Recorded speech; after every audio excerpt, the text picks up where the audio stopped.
చిట్టడివి పట్టడివి నట్టడివిలోన రామన వియ్యాలో శ్రీహరి దేవన వియ్యాలో ఎవరికని గట్టి చెయ్యి పర్ణశాల రావణ వియ్యాలో శ్రీహరి దేవన వియ్యాలో సీతకని గట్టి చెయ్యి పర్ణశాల రావణ వియ్యాలో శ్రీహరి దేవన వియ్యాలో మాతకని గట్టి చెయ్యి మాయలోకము రావణ వియ్యాలో శ్రీహరి దేవన వియ్యాలో దేవికని గట్టి చెయ్యి దేవలోకము రావణ వియ్యాలో శ్రీహరి దేవన వియ్యాలో సీతమ్మ శ్రీరాములు జూదమాడంగా రావణ వియ్యాలో శ్రీహరి దేవన వియ్యాలో ఆడుతాడుత వచ్చే అది మాయలేడి రావణ వియ్యాలో శ్రీహరి దేవన వియ్యాలో మాయలేడా గాని మడవలందంబో రావణ వియ్యాలో శ్రీహరి దేవన వియ్యాలో కూరలేడే కాని కొమ్ములందంబో రావణ వియ్యాలో శ్రీహరి దేవన వియ్యాలో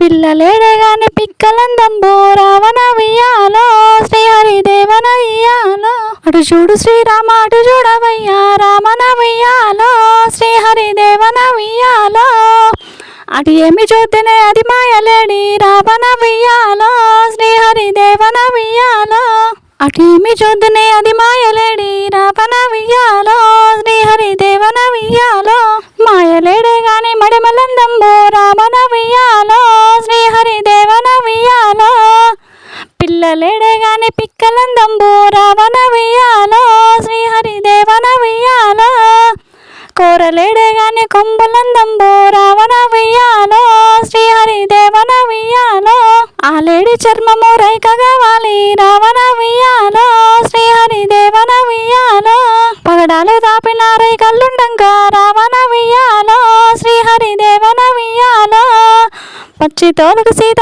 ఏల వంశిదివే రావణ వియ్యాలో శ్రీహరి దేవన వియ్యాలో పచ్చి తోలుకు సాయ పగడముకు సాయ రావణ వియ్యాలో శ్రీహరి దేవన వియ్యాలో ముచ్చాలు దాపిన రైకలుండంగా రావణ వియ్యాలో శ్రీహరి దేవన వియ్యాలో మురికి తోలుకు సీత ఏల వంశిదివే రావణ వియ్యాలో శ్రీహరి దేవన వియ్యాలో ముచ్చాలు ఒక సాయ మురికి తోలుక సాయ రావణ వియ్యాలో శ్రీహరి దేవన వియ్యాలో రత్నాలు దాపిన రైకలుండంగా రావణ వియ్యాలో శ్రీహరి దేవన వియ్యాలో జింక తోలుకు సీత ఏల వంశిదివే రావణ వియ్యాలో శ్రీహరి దేవన వియ్యాలో రత్నాలు ఒక సాయ జింక తోలుకు సాయ రావణ వియ్యాలో శ్రీహరి దేవన వియ్యాలో ఆలేడు చర్మము రైక కావాలి రావణ వియ్యాలో శ్రీహరి దేవన వియ్యాలో వీధు నమ్ముల కట్ట వీపినే సోక రావణ వియ్యాలో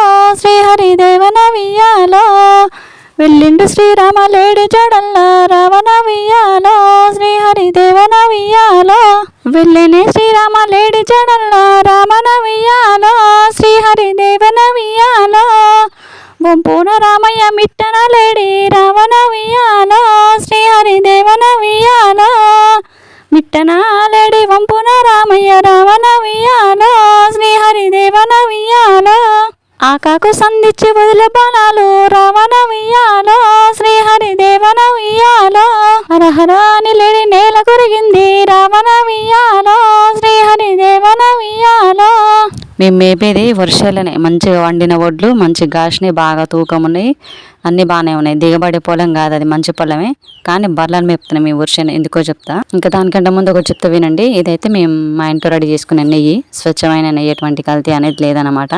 ఇంట్లో మేడ తీసి అప్పుడప్పుడు పక్కకు పెట్టింది. ఈరోజు అయితే నేను ఖాళీగా ఉన్నాను చెప్పి వెన్న తయారు చేద్దామని చెప్పి అయితే పెట్టేసిన. ఇంట్లో ఈరోజు నెయ్యి వాసన గుమగుమలాడుతుంది. ఇంకా ఈ పొలంలో బర్రెని ఎందుకు మేపుతానని చెప్తా వినండి. ఈ పొలం మంచిగా కాసిందని చెప్పినా కదా, ఎందుకు కోయలేదంటే ఆ రైతు ఇంతకుముందు అమ్మిన వడ్లు అంత దాని పక్కనే ఒక పొలం ఉంటే దాన్ని కోసేసిండు. దానికైతే వడ్లు అస్సలు రేటు పడలేదంట. వాళ్ళు కనీసం తీసుకోవడానికి కూడా 30 తిప్పలు పెట్టి 3 చెరువులు నీళ్ళు తాపించంటదని మాకు తెలిసిన ఆయన, మా పక్కన అనమాట, మా పొలం పక్కనే వీళ్ళది. ఇంకా ఇది కొయ్యలేక ఇంకా వాటికి అంత బాధలు పడ్డా, వీటికి కూడా బాధలు పడతాడు. ఒక మడి మిగిలిపోయింది, మిగతా పొలం కోసేటప్పుడు ఇదైతే కాలేదనమాట. ఈ తర్వాత కోసం అని చెప్పి ఆపేసిండు. దానికి మిషన్ రావడానికి కష్టం, ఒక మడికి రాదు, వాళ్ళకన్నా కష్టాలు పెడతారు. ఇంకా ఇది కోసినా నేను ఫస్ట్ కోసిన వాటికి రేటు లేదు, ఏం లేదు, వాళ్ళు మస్తు బాధలు పెట్టేసి ఇది కొయ్యానని చెప్పి తనకు విసుకొచ్చి ఈ మడైతే వదిలేసిండంట. మేము చాలాసార్లు చెప్పి చూసిండు మా మామయ్య. ఇంకా రే ఒక్క మడి కోసుకోరా, మనుషులు పెట్టన కోపించుకోరా అని చెప్పిన తనకు విరక్తి పుట్టిందంట. అసలు రేట్ లేదు, ఇన్ని రోజులు కష్టపడి పండించిన పంటకి ఈ రోజు చూస్తే అసలు 1 రూపాయి కూడా ఆదాయం వచ్చేటట్లేదు, దాని పెట్టుబడి దానికి కూడా వెళ్ళేటట్లేదు అని చెప్పి అయితే చెప్పిండంట తను. ఇంకా అందరు మేపుతుంటే 2-3 రోజులు అయితే మేము ఆ పొలం సైడు పశువులు బర్రెలు రాకుండా కాపాడినాం. కానీ ఇంకా ఈ రోజు అన్ని సగం పడి మేసిపోయినాయి. ఇంక మేము కూడా కాలిగుండి ఏం చేస్తామని చెప్పి మా వారి కూడా పోయి దాంతో పాటు మేస్తుంది. ఇంక వదిలేసినాం మేము కూడా. ఇక్కడ నా చేతిలో ఒప్పించేది నేను బర్రెకాడికి వచ్చిన టైం పాస్ కావట్లేదని చెప్పి పొరక పుల్లలు అయితే చీరిన, కొబ్బరి పుల్లలు ఉంటాయి కదా, కొబ్బరి చెట్టుకి వెళ్ళి ఆ పుల్లలు అయితే చేతిలో పట్టుకుని కొన్ని చీరిన. బర్రె వచ్చి వర్షాలు పడ్డది, మంచిగా వర్షాన్ని మేస్తుంది. పంట పొలం మేపడానికి మంచు ఒప్పడం లేదు కానీ గుంపులో గోవింద అంటూ మా బర్రె కూడా దాంట్లో కలిసిపోయి ఎంత బయట కొట్టినా రావట్లేదు. ఇంకా మా మామయ్య ఉండి అన్ని మేస్తున్నాయి కదా, ఇక ఏం చేద్దాంలో ఉండని అని చెప్పేసిండు అనమాట. ఒక 10-15 నిమిషాల వరకే మేపాలి, తర్వాత అరగమన్నమాట వీటికి, తర్వాత బయటకు కొట్టేసి రేటు లేక తను బాధపడి వదిలేస్తే ఇవి తిన్న తర్వాత మా బర్రెలకు అరగక మేము బాధపడాల్సి ఉంటుంది వీటితోటి. వీడియో నచ్చితే లైక్ చేయండి, సబ్స్క్రైబ్ చేయండి.